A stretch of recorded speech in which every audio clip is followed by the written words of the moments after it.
vamos a hablar con la autora de El año que llegó Putin, un libro que va a ser presentado mañana en el Centro Cultural Bella Época aquí de la Ciudad de México. Y pues su autora, la periodista española Ana Bosch, nos acompaña aquí en el estudio. Bienvenida. Muchísimas gracias por la invitación, muchas gracias. Pues nada más oportuno que cayera la presentación de tu libro en estos momentos, pero cuéntanos un poco de la gestación de El año que llegó Putin. Tú eres periodista basada en España durante muchos años y de repente tuviste que ir a Moscú. De repente tuve que ir a Moscú y fueron como dos repentes. Un repente en diciembre del 90, en plena perestroika, para intentar contar qué era eso de la perestroika. Entonces formé parte de un gran equipo. No sabíamos aquel diciembre que le quedaba solo un año de vida a la Unión Soviética. Pasaron 8 años, 7 y medio, y otro repente, cuando tenía que ir un nuevo corresponsal a Moscú, pero no pudo por problemas de salud, resulta que me mandaron a mí porque Rusia, el gran crack económico de Rusia del 98, default en el Fondo Monetario, el Banco Mundial, y alguien tenía que ir. Y ahí caí yo como con paracaídas, ¿no?, que dicen los franceses, y ese fue mi chapuzón. En plena época de Yeltsin y de agitación, de insurgencia de las repúblicas soviéticas, todo, ¿no? Exacto. Vi el inicio de eso, de cuando se desmorona la Unión Soviética, toda la ilusión por el cambio que venía, la transición a reformas democráticas, a reformas capitalistas, con cuentagotas de a poquitos, pero capitalistas, la enorme ilusión que había. Y luego, en tan solo 8 años, caí en lo que había derivado eso, que era un capitalismo salvaje, era la ley del Far West. El auge de la corrupción. Eran los últimos años de Yeltsin, y la figura de Yeltsin, aquellos años, recordad, borracho, errático, entraba y salía del hospital, enfermo, que era motivo de chanza en todo el mundo.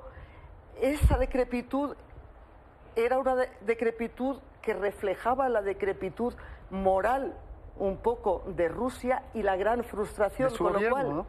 ¡ay! Dios, no. Viene aquí la española y les rompe el estudio. No te preocupes, está bien todo.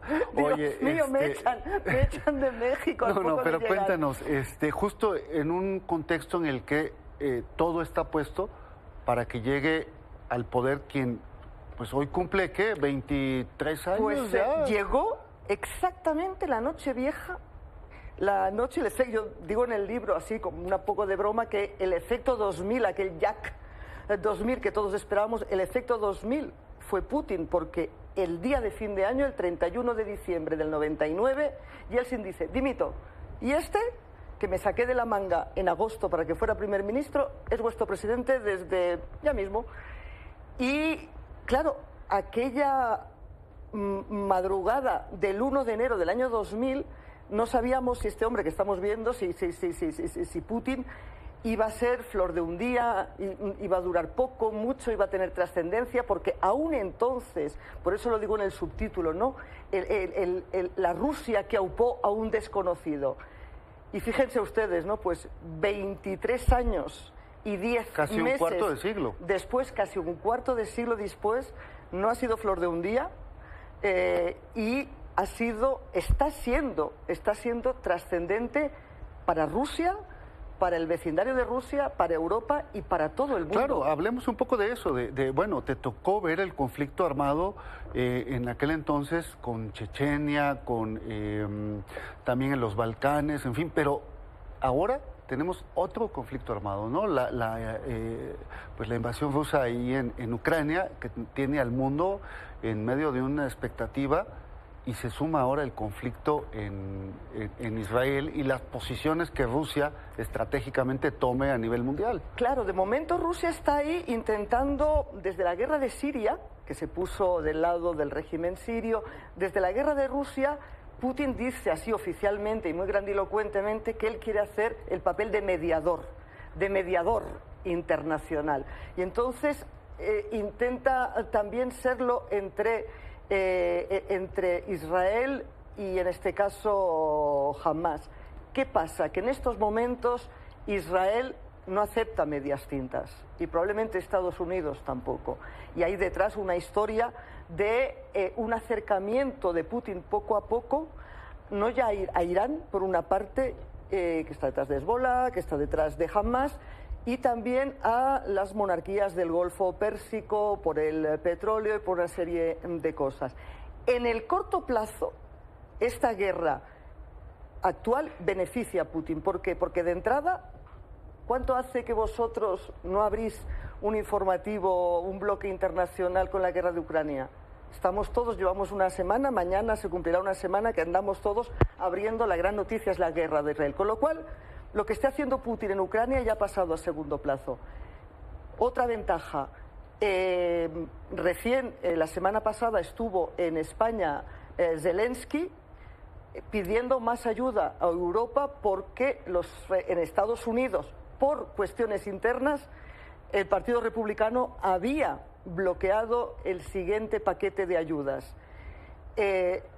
Las ayudas a Ucrania pueden fallar desde Estados Unidos, la ayuda a Israel no. Sí, no, ahora se ha volcado una oleada internacional en favor de Israel, sobre todo en los países europeos, en Occidente, ¿no? Envío de portaaviones, en fin.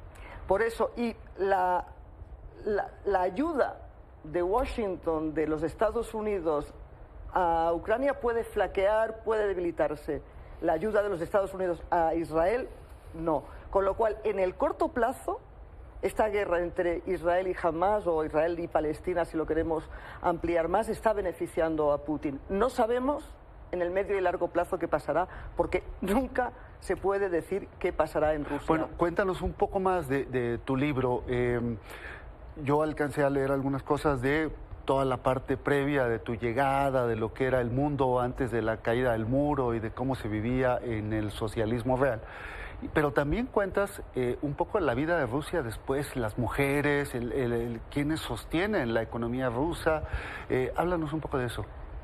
Cuando me propusieron, que fue, tú decías la gestación han sido, pues eso, casi 30 años de mi vida, que están ahí, pero luego lo que es la gestación del libro en sí fue casi como de una noticia de última hora, ¿no? Porque fue un encargo. Y cuando me hicieron el encargo yo pensé, ¿qué puedo contar yo? Y eso, haciendo ese ejercicio de perspectiva que tú mencionabas antes, ¿no? Que ha pasado casi un cuarto de siglo, que me tocó, por azares, ser testigo de un momento en Rusia que luego ha sido determinante.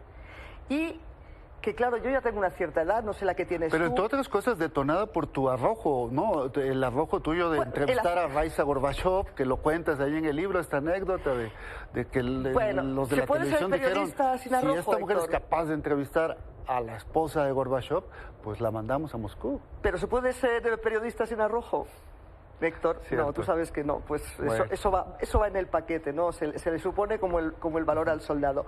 Entonces, me di cuenta de que, claro, yo ya tengo una edad y yo doy por sentadas una serie de cosas de aquella Rusia que incluso muchos de mis colegas que están cubriendo la guerra en Ucrania no lo tienen presente porque no lo han vivido. Entonces, creo que hacer un flashback, como se dice en el cine, a aquella Rusia ayuda mucho a entender por qué un personaje como Putin se comporta como se comporta y tiene el éxito, la popularidad que tiene. Y me interesaba mucho el apunte que hace sobre las mujeres. Es que eso es capital, por varias razones, entre otras porque, como dice la premio Nobel Alexievich, Rusia siempre ha estado en guerra o preparándose para la guerra. Las mujeres han sido ese puntal de la sociedad civil, de la economía, las que cuando los hombres estaban en el frente, o la mayoría de hombres, o muchos hombres estaban en el Gulag, que también había mujeres en el Gulag, pero sobre todo eran hombres, ellas estaban en la fábrica, ellas estaban haciendo lo que sea. Y en esa Rusia en la que yo aterricé en el 98, de nuevo empobrecida, en un crack económico, ¿quiénes son las que hacen lo que sea? Y cuando digo hacen lo que sea, me refiero a que hacen lo que sea, desde pasar de ser la esposa de un comandante, de un alto comandante de la flota, a fregar suelos y ser la criada De la de casa. extranjeros a prostituirse o a ir a Chechenia y secuestrar a sus hijos Vaya. para que no sigan en esa Pues guerra. enhorabuena por este libro, Ana, felicitaciones y le recordamos a la audiencia de Milenio, se presenta mañana en el Centro Cultural Bella Época, están invitados y también están invitadas a leerlo, por supuesto, a buscarlo y Ana, te agradecemos mucho que nos hayas acompañado esta tarde. Gracias a vosotros, muchísimas gracias. Gracias a ti.